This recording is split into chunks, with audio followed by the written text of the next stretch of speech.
AP రాజధాని అమరావతిలో ఒకంత ఇబ్బందికర పరిస్థితి తలెత్తింది. పైకి అంత బాగుందని చెబుతున్నా ప్రతిపక్షాలు చేస్తున్న ప్రచారం కావచ్చు, లేదా రైతులను అదృశ్య శక్తులు రెచ్చగొడుతున్న తీరుతో కావచ్చు. ఏదేమైనా మలివిడత భూ సమీకరణ ప్రక్రియకు అపశోకాలు పడాల్సి వస్తుంది. రాజధానిని మరింత విస్తరించాలని భావిస్తున్న కూటమి ప్రభుత్వం మరో 44,000 ఎకరాలను రైతుల నుంచి సమీకరించేందుకు రెడీ అయింది. నూతనంగా తీసుకునే భూములలో అంతర్జాతీయ విమానాశ్రయంతో పాటు క్వాంటమ్ వ్యాలీని, స్పోర్ట్స్ సిటీని, స్మార్ట్ సిటీని నిర్మించాలన్నది చంద్రబాబు ఆలోచన. తద్వారా రాజధాని అమరావతిని అంతర్జాతీయ స్థాయిలో నిలబెట్టాలని యోచిస్తున్నారు. ఈ నిర్మాణాలకు పోగా మిగిలిన భూమిని అభివృద్ధి చేసి రైతులకు తిరిగి ఇవ్వనున్నారు. అదేవిధంగా కొంత భూమిని విక్రయించి సెల్ఫ్ ఫైనాన్స్ ప్రాజెక్టు కింద మరింతగా రాజధాని అభివృద్ధి చేయనున్నారు. ఈ క్రమంలోనే గురువారం నుంచి మంగళగిరి, తాడికొండ, పెదకూరపాడు నియోజకవర్గాల పరిధిలో భూముల సమీకరణకు రెడీ అయ్యారు. రైతులతో కలిసి గ్రామ సభలు నిర్వహించారు. ఈ గ్రామ సభల్లో రైతులు తీర్మానాలు చేసి తమ భూములను స్వచ్ఛందంగా రాజధానికి ఇస్తున్నట్టు ప్రకటించాల్సి ఉంది. అయితే ఇక్కడే సర్కారుకు ఇబ్బందులు వచ్చాయి. కొందరు రైతులు అనుకూలంగా ఉంటే మరికొందరు రైతులు మాత్రం వ్యతిరేకించారు. మరోసారి వైసీపీ వస్తే తమ పరిస్థితి ఏంటని వారు ప్రశ్నించారు. తిరిగి వైసీపీ అధికారంలోకి రాదని గ్యారంటీ ఇవ్వాలంటూ మంత్రులను ప్రశ్నించారు. దీంతో నివ్వెరపోయిన మంత్రులు చంద్రబాబు హామీ ఉంటారని, మళ్లీ వైసీపీ అధికారంలోకి వచ్చే ప్రసక్తే లేదని తేల్చి చెప్పారు. మరికొందరు రైతులు గతంలో భూములు తీసుకున్న రైతులకు ఇంకా న్యాయం చేయలేదని ప్రశ్నించారు. అందుకే తాము భూములు ఇవ్వడం లేదని తేల్చి చెప్పారు. ఈ క్రమంలో మంత్రులు వారిని ఒప్పించేందుకు చాలానే ప్రయాసపడ్డారు. ఇదిలా ఉంటే అసలు రాజధాని విషయంలో ఇప్పటి వరకు చంద్రబాబు మాత్రమే ప్రకటన చేస్తున్నారు, రైతులను ఒప్పిస్తున్నారు. అయితే కూటమి పార్టీలు కూడా రాజధానిగా అమరావతిని గుర్తించిన నేపథ్యంలో వారికి కూడా బాధ్యత ఉంటుందని, వారు కూడా రైతులకు నచ్చచెప్పే ప్రయత్నం చేయాలని సూచనలు వస్తున్నాయి.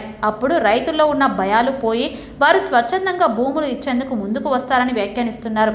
అంతా చంద్రబాబు భుజాలపై వేసేసి చూస్తూ కూర్చోవడం కూడా సరికాదని అంటున్నారు.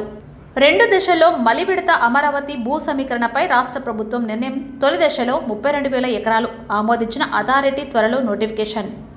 రాజధాని అమరావతి నిర్మాణంలో మలివిడత భూ సమీకరణపై రాష్ట్ర ప్రభుత్వం ఒక నిర్ణయానికి వచ్చినట్లు తెలిసింది. మలివిడత పూలింగ్ను 2 దశల్లో చేపట్టాలని నిర్ణయించారు. తొలి దశలో 32,000 ఎకరాలు, రెండో దశలో అచ్చంగా విమానాశ్రయ అభివృద్ధి కోసం 10,000 నుండి 12,000 ఎకరాలు, మొత్తంగా 44,000 ఎకరాల వరకు సమీకరించనున్నట్లు తెలిసింది. మంగళవారం విడుదల చేసిన రూల్స్లోనూ అమరావతి విమానాశ్రయానికి భూములు ఇచ్చే రైతులకు ఒకే చోట భూములు ఇస్తామని ప్రత్యేక నిబంధన చేర్చారు. విమానాశ్రయానికి ఇచ్చే భూములు రెండో దశలో సమీకరణ కింద తీసుకున్నారు.